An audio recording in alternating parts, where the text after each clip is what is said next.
شما چرا این شکلین؟ چند جورین؟ برای چی گریه میکنی؟ مگه تو انگشت نزدی؟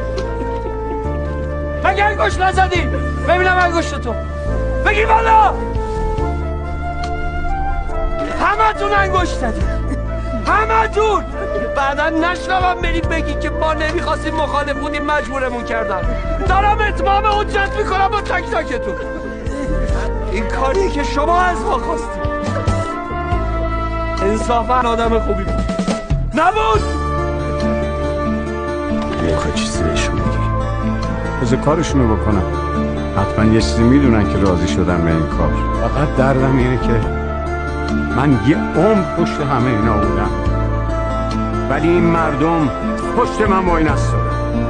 فکر نمی‌کردم اینجور پشت منی که همه چیزشون بودم و خالی کنم.